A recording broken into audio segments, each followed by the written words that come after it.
No, everybody, this is Kyle, and you are back here. This is another episode, installment of Podcast Gold, known as Knockouts and Three Counts. We're back here to give you our brief thoughts on the night that was, the weekend that was in combat sports. We had the UFC on one end, and we had what was supposed to be a fight in Ben Askren versus Jake Paul, or as Michael Buffer would like to call him, Ben Askew.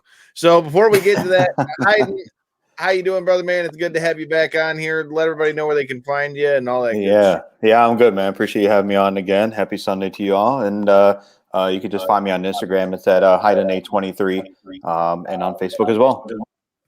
All right, Corey, throw your social medias out, and if you want, go ahead and let everybody know what you're thinking on all these UFC fights. Well, if we're gonna start UFC fights first, you take your pick. If you want, we can start wherever you want. I feel like we should just get the shit show out of the way. First off, the shit show being Fight Fan from the 313 on Twitter. Go give me a follow. But secondly, the shit show that was the Jake Paul, Ben Askew, Ben Askren main event, man. That was rough, dude. That was I had alluded to it, Kyle, while we were watching it at your house, and man, it was just the first night that Triller put that pay-per-view together and stuff with Mike Tyson and stuff. It was really nice. It was a big, like, out of left field. Everything like came together real cool, and it just played out how you would hope, if not better. This one was the complete opposite. I feel like the performances weren't as good. I feel like the performances in the fights weren't as good. The co-main event, dude left on a stretcher because he got poked in the hip by a glove. I mean, it was just a rough night of fights, man. I was genuinely, like, going into the night, I was like trying to be more hyped for the UFC fight than this Ben Askren Jake Paul mess. But honestly, I was probably more hyped for the Ben Askren shit, just because it was so, circus-like, I guess you could say. But once seeing it play out, man, I got a very quick, stern reminder of why I tune into the UFC every week and not some random boxing or shit show event, because that's what it was. It was a shit show, man. What was your thoughts, Hayden? Yeah, like you just said, it is a complete joke to me. I looked at everything, and from when I first watched the Triller, the first one with Tyson and Roy Jones Jr., and then Jake Paul in there, I loved the setup. I loved the ring. The performances in between were pretty cool. It felt really good, like a cool event, right? This one, like you said, was a complete opposite. I waited, I think, an hour and 15 minutes before anything even showed up.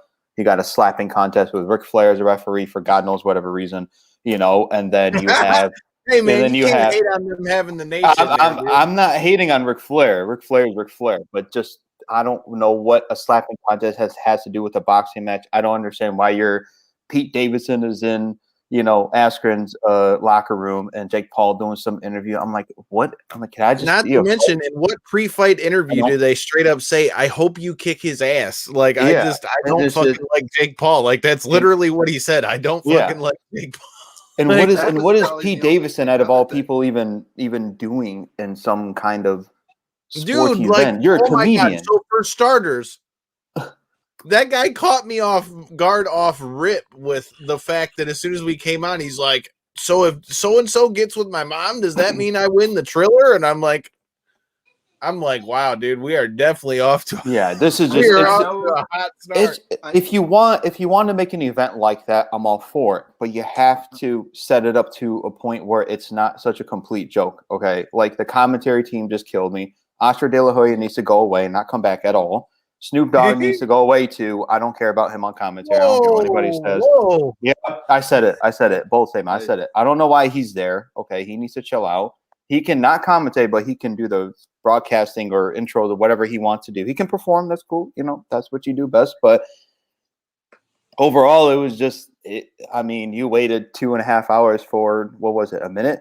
Even that of a fight? I mean, it's just all a joke. But at the same time, I can't hate on the Paul brothers or Jake Paul himself for putting something together like this, because you get eyeballs to the event. You get people to call you out, which is ultimately what he's trying to do, and he's done a fantastic job at it because everyone in MMA is calling him out. And their mothers have want to fight him now. So that's what we're getting, and we're not going to hear from him until somebody shuts him up. So that's all right. just So, what it is.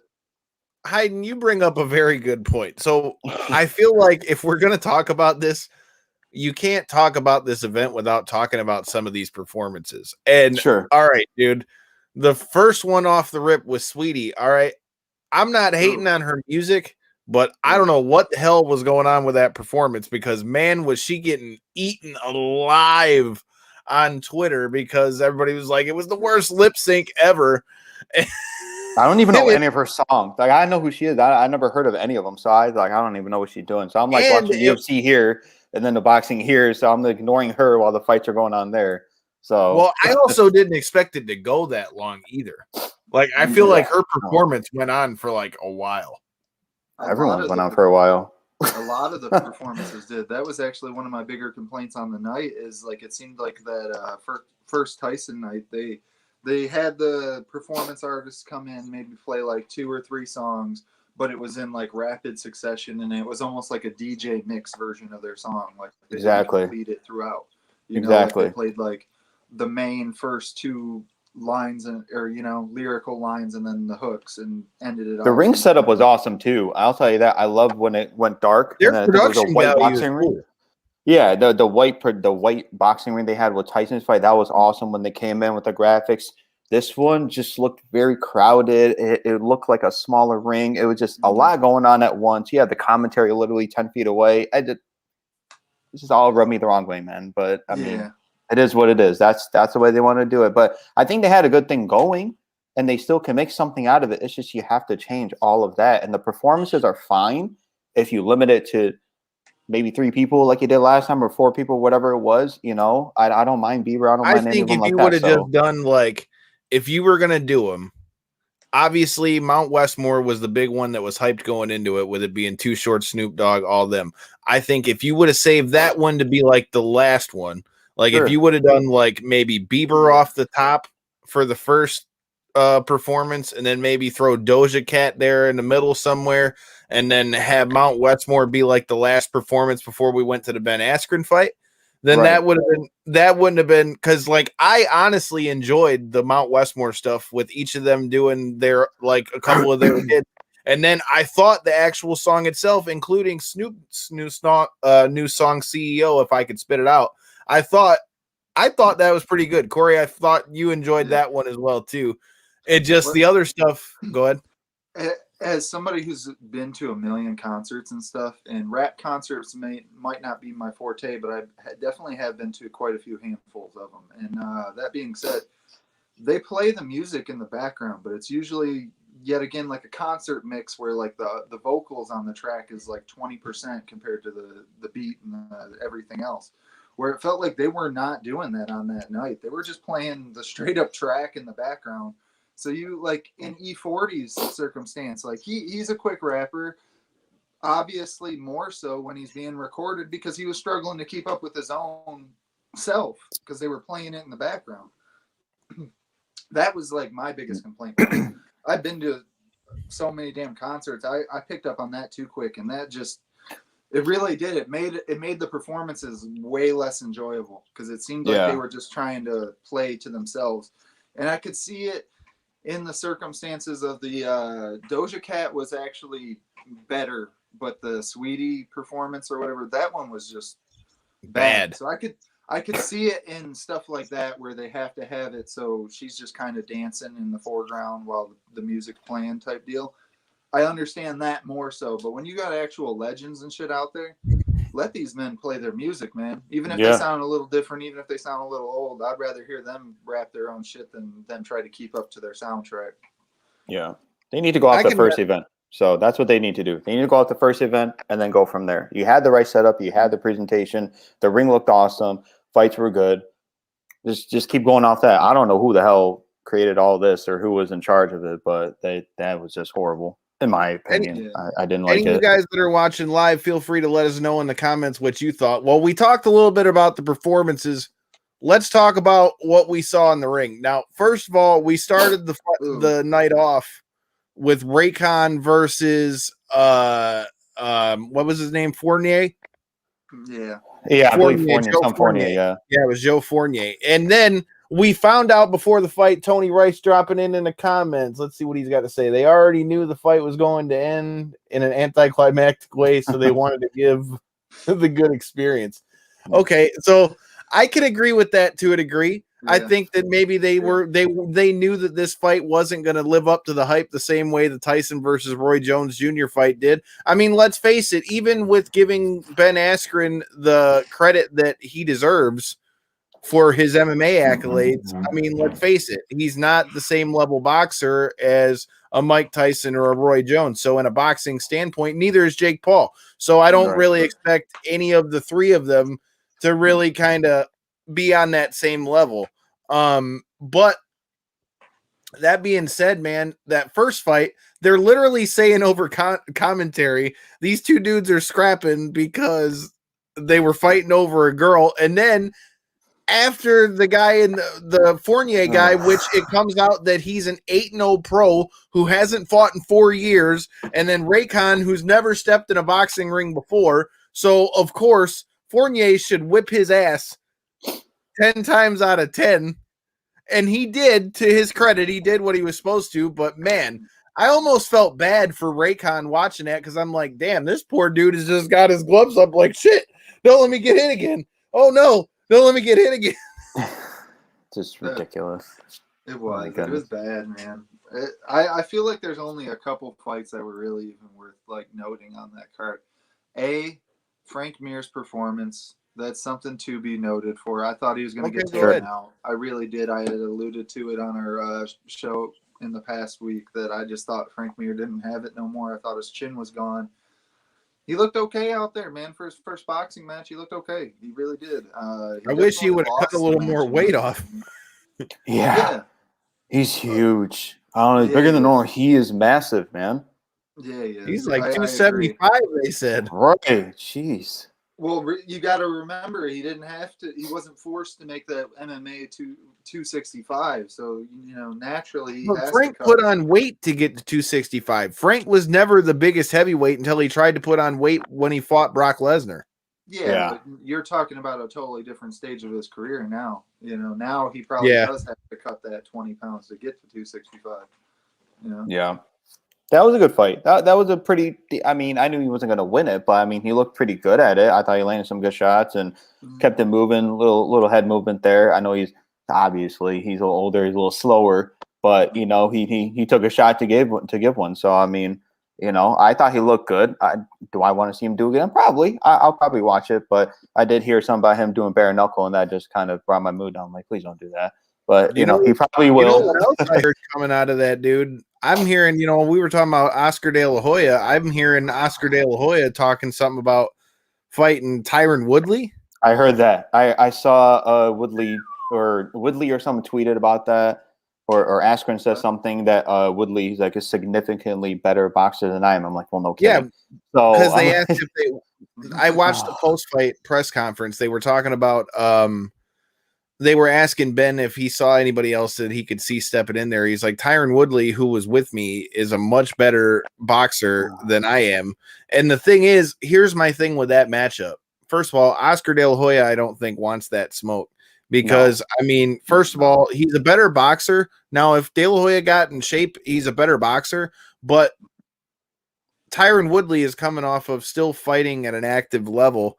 And, he's going to have to not hang out with Snoop before that fight because, man, De La Hoya was gone, bro. Yeah, he was on something, man. He was on one, bro. Oh, he's like, I'm 56 years old and I can still fight. I'm going to fight the best in the world because that's what I do. This is a guy that's talked about fighting and beating Triple G. Let's think about that for a second. Triple G, he thinks he can beat. You say you want that smoke. You literally don't want that. Like he will end your life. You don't want that. I'm sorry. That's not very smart for a 56-year-old man to do for your health and for your children and for your family. That's not You don't want those problems, bro. I'm telling you. And Triple G would be like, "Oh no, I'm not going to do that to you." He just needs to stop, man. He can box if he wants to, but nobody's going to care. Let's just be honest here.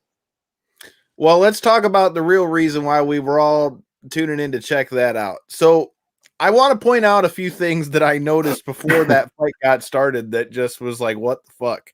And it's kind of why I think some people are saying that, maybe it was rigged. Okay, so here's number one, right? So the whole fight week, we saw Ben posing around with his robe. How come Jake Paul got to wear his custom stuff, but Ben Askren's wearing all the Triller stuff? Yeah. How come Ben Askren didn't have his fancy trunks on that he had in the media workout, and he had nothing but the Triller stuff on?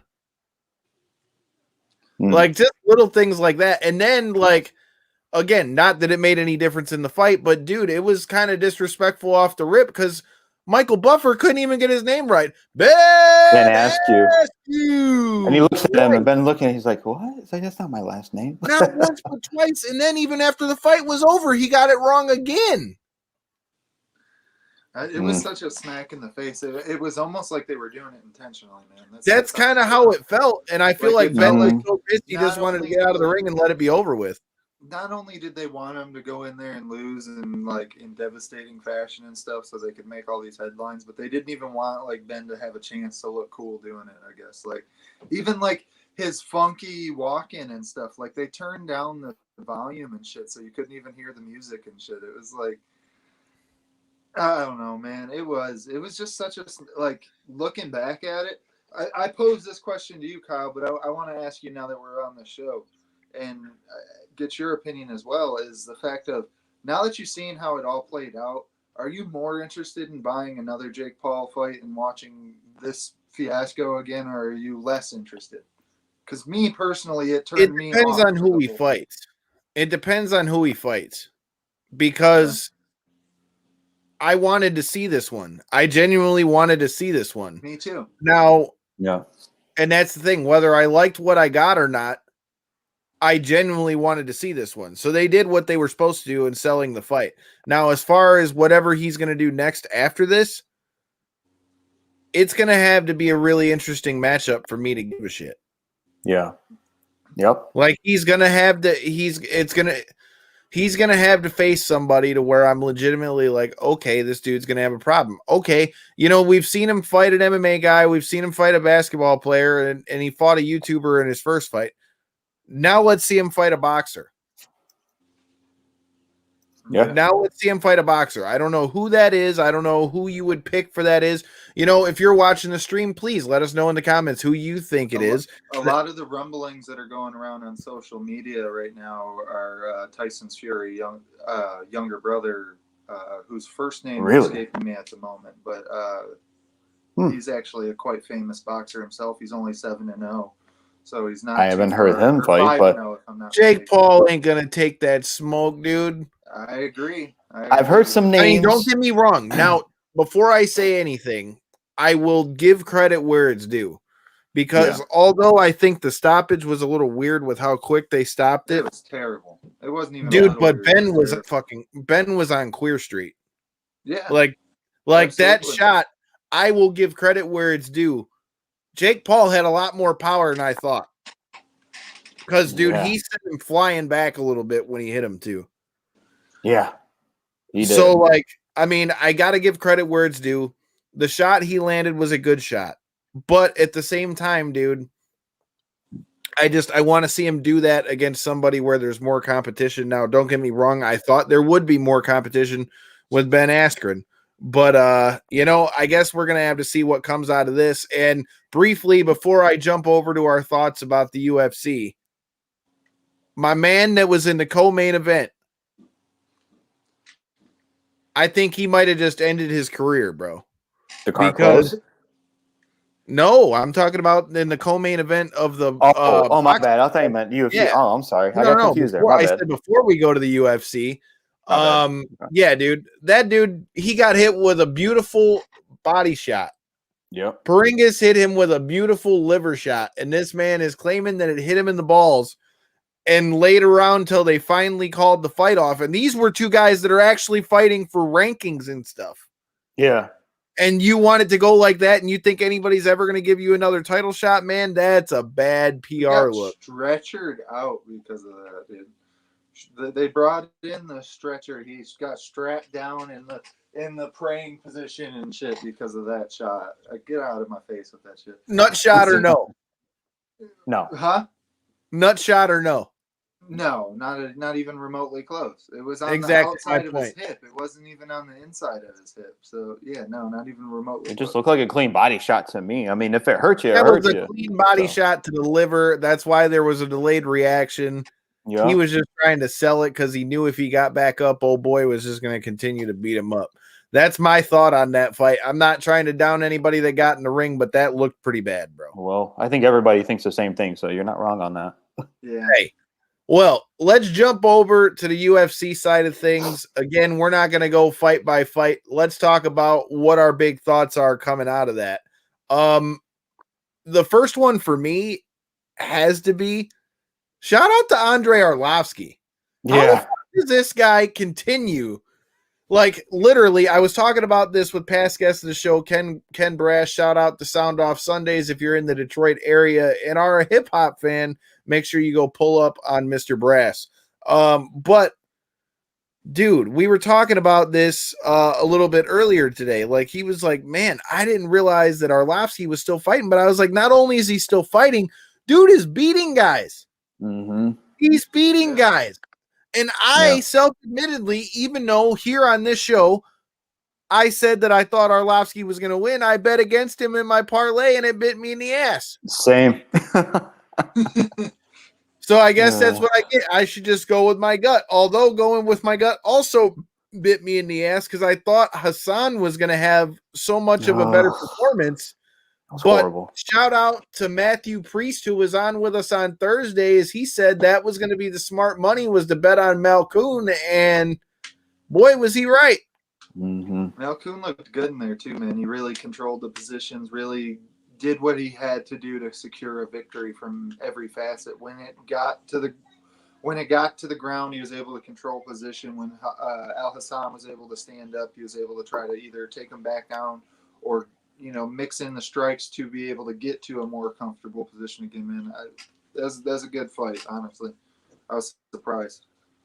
Yeah, same here. I figured I'd expect more from Abdul, and striking wise, obviously you don't really want to stand and trade with him because most of the time he'll either knock you out or you're in for a long night. But I didn't realize his takedown defense, or at least his ground game, was just null and void. Like, it's just nothing's there. Now, maybe it's because he went up in weight, or he was too tired, or Well, but is it because there was nothing there, or was it because Malkoun just bodied him, though? Yeah, either way. I mean, he took him down. I don't know what because he continued to take him down. So at a certain point, that's got to have something to do with Malkoun, right? And what he had going on. But I agreed, something definitely seemed off because if you look at the odds going into that fight, Hassan was a huge favorite. He was a favorite, yeah. And I know he moved up in weight. Is this his first fight back up in weight? I heard he moved back up or moved out. I don't recall. Yeah, he moved up. He's moved back up. He was struggling at the 170. Yeah. So maybe that might have an effect on performance. But I think either way, he probably would have lost with the way that Malkoun was fighting. So shout out to Malkoun and Robert Whitaker's teammate there. So shout out to him and the crew. Yeah. Well, to reference that point with the weight cut and stuff like that, honestly, I felt like he still looked like the bigger guy out there. So if anything, but I don't feel like the size was like moving up in weight was necessarily his disadvantage in the fight. Right. I'm just saying he looked a little bit slower. He kind of gassed out quickly. Now, to Kyle's point, if somebody like how Khabib just takes you down and down, if you get back up, he's going to shoot 100 more times. That's going to wear on anybody, no matter who you are. So I mean that has an effect on it too. But at the same time, I expect a little bit more. Now, he got up quite a few times, but when he got up, he was so exhausted from trying to get up and trying to even land shots. You could tell the shots were slower. There was no power behind him. Malkoun just ate him and just kept taking him down. So good performance on him, and keep him moving. So whoever bet money on him, I'm sure they made a nice ton of cash. Yeah, Priest, you tried to tell us here, man. Make sure you check him out on the Gamblings of a Grappleman. as well as the ramblings of a Grappleman podcast. Well, before Definitely we get to the main event, man, let's talk about the news of what happened with the co-main event, because I want to hear some opinions on what you think on what happened between Jeremy Stephens and Jakar Close. Because before I say anything, I am not condoning anything that Jeremy Stephens did, because I'm not saying I want to see anybody get hurt. But again, and to anybody that's getting into the feed, please let us know what your thoughts are on the Jeremy Stephens situation. Do you think he should be fined for Jakar Close getting hurt? Here's my thoughts on it. Do I think that there should be, maybe a fine or something like that because of it? Okay, maybe. But to say that he should get some big discipline or to be suspended or cut or anything like that, how is that any different than when DC and John Jones fought and it knocked down the set and all that stuff? How is that any different than when Khabib hopped the cage to go fight Dylan Donis in a crowd full of people? How is that any, you know what I mean? How is that any different than when Nate Diaz is throwing bottles at Conor McGregor at a press conference? Yeah. Don't get me wrong. I'm sad that happened to Jakar Close, but just in my opinion, I don't think that was the intent. And to jump the gun that quick and be like, oh yeah, fuck that, you're cut or suspended, especially somebody that's got a tenure like that. I don't think that's the right move. So I'll leave it open to both of you guys. Whoever wants to go first, what are your Corey, thoughts on the Stevens situation? Well, I honestly was as a lot of fans were, right? We were all kind of passionate about this fight. That's why it was a co-main event. Even though Jeremy Stephens being on the losing streak he is, everybody was still really psyched to see this, and it just sucked to see it go down that way. It sucked with the whole fucking situation sucked. That's the best way to describe it. As for like fines and stuff like that, though, it's hard to find somebody because he didn't make no money. He lost his ability to make money, so he kind of fined himself.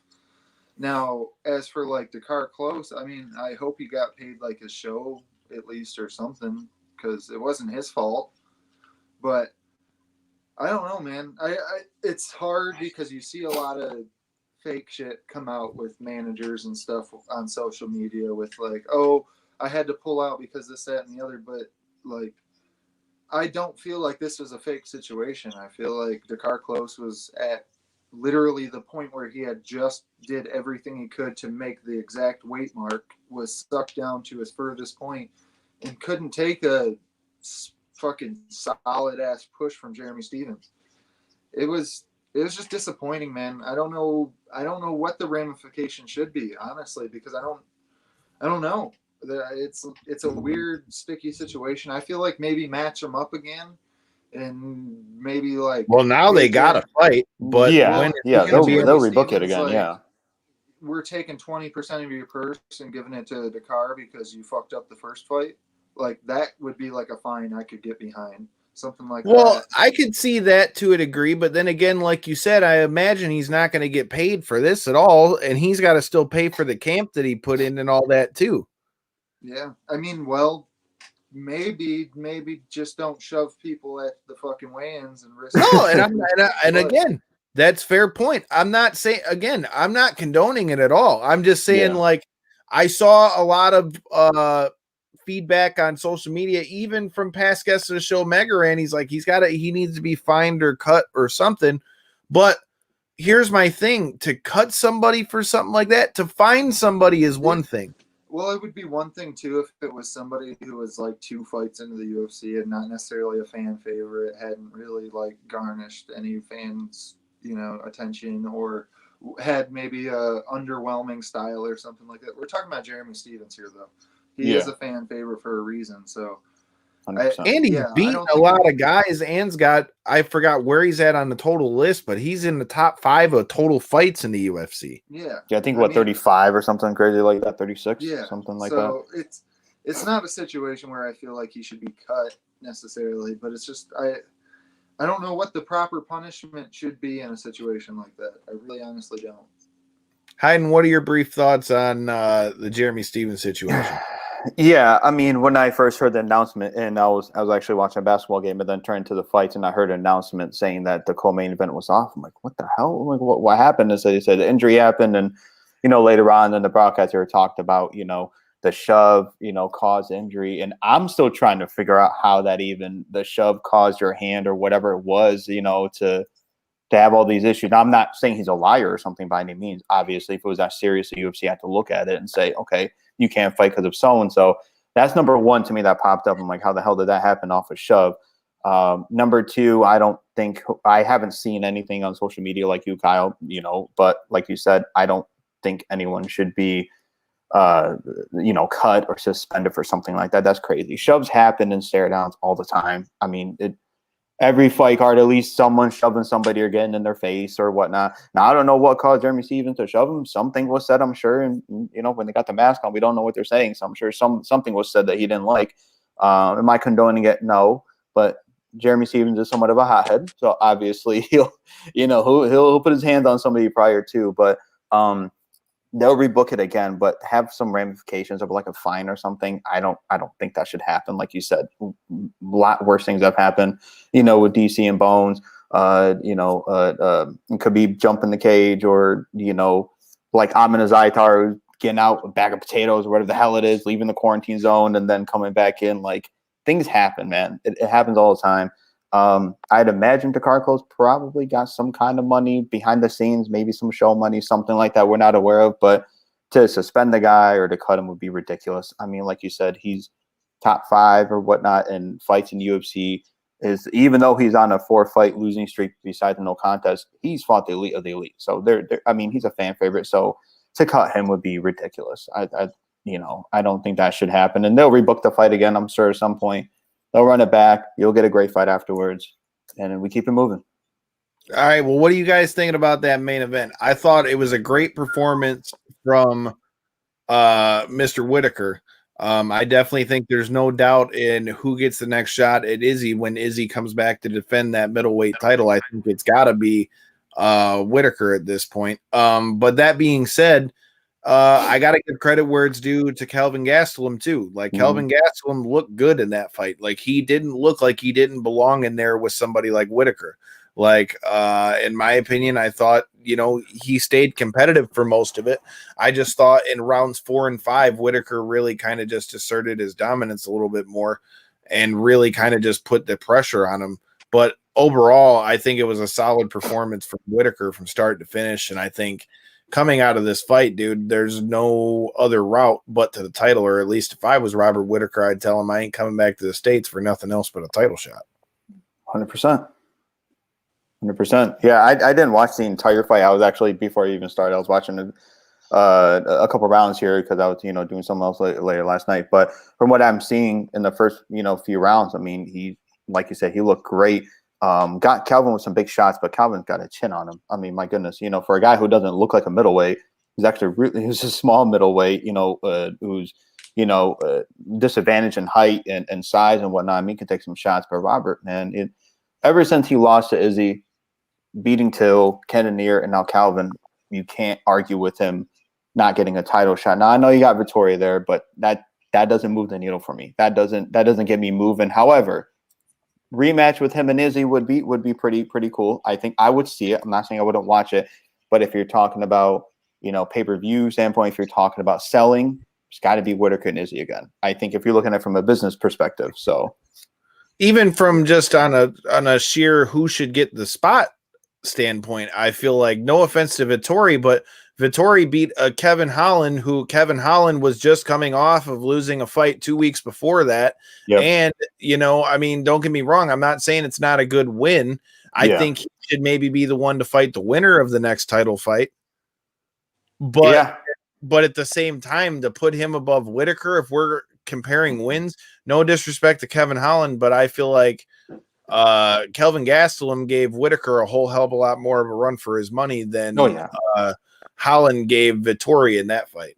Yeah, and I would say if the rematch is for sure going to happen with Whitaker and Israel, whenever that is, if that's for sure the case, I don't think people should be sleeping on Whitaker this time around as opposed to last time. Now, I'm not sitting here saying that he's going to beat Israel hands down. Obviously, Israel's still going to be the favorite no matter what. But I think he'll make it a better fight than last time. I think it'll be a longer fight than last time.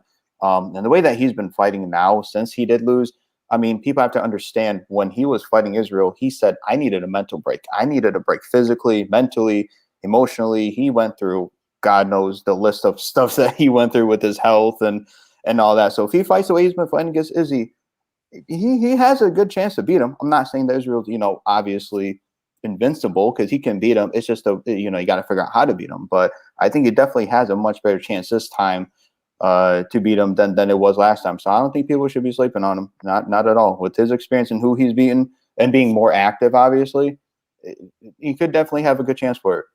Yeah, I couldn't agree more with that. I think he looked really great out there. And do me a favor, go finish that fight because you'll be convinced even more so. Oh yeah, it's on pause right here, my man. After we're done, I click play away.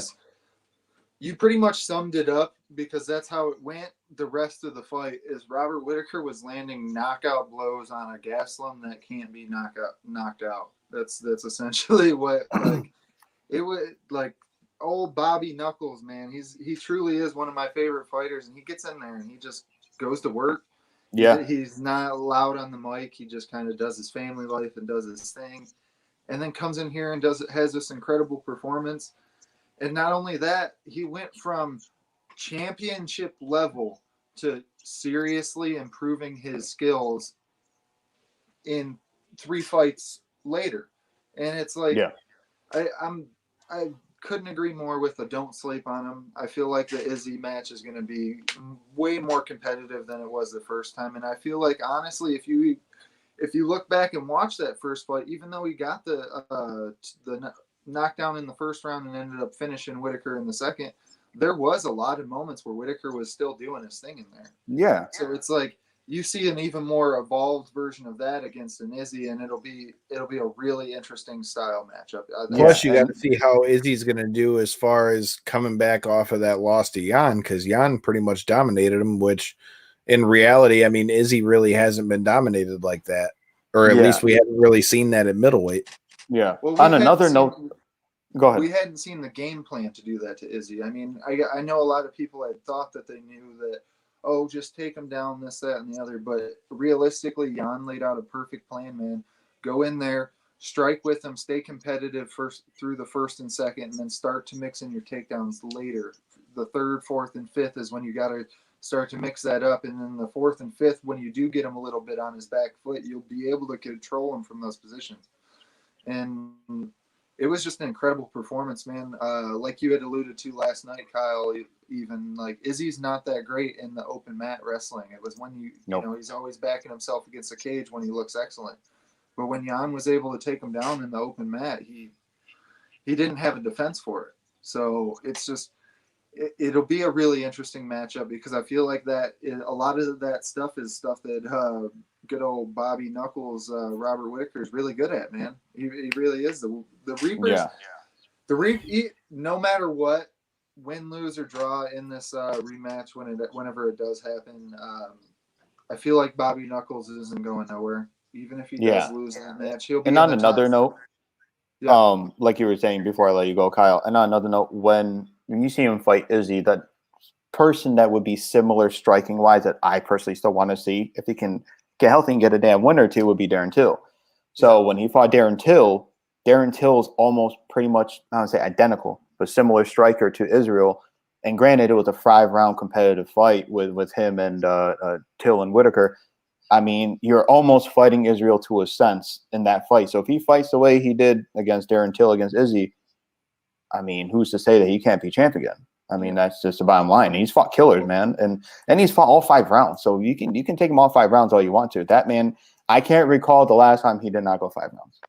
What was it, Jared Cannonier? Was it Cannonier or Cannonier was the last 3-rounder? I think.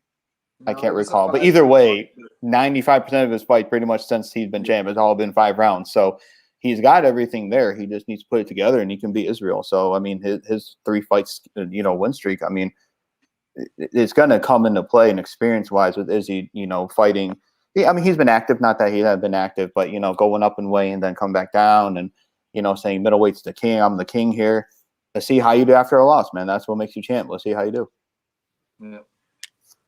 Well, I think that pretty much sums it up. I mean, I think we had a wild night of fights in the UFC and at Triller Fight Club. We've got another wild week of fights coming to you this week, but we've got a big week of shows coming to you this week. Come this Tuesday, things might get a little bit busted open. Tuesday night, 9 p.m. Eastern. Make sure you're here live because, like I said, things might get a little busted open. But we also are going to be talking the UFC 261 card, which is going to be headlined by Jorge Masvidal versus Kamaru Usman. You've also got Rose Namajunas versus Weili Zhang.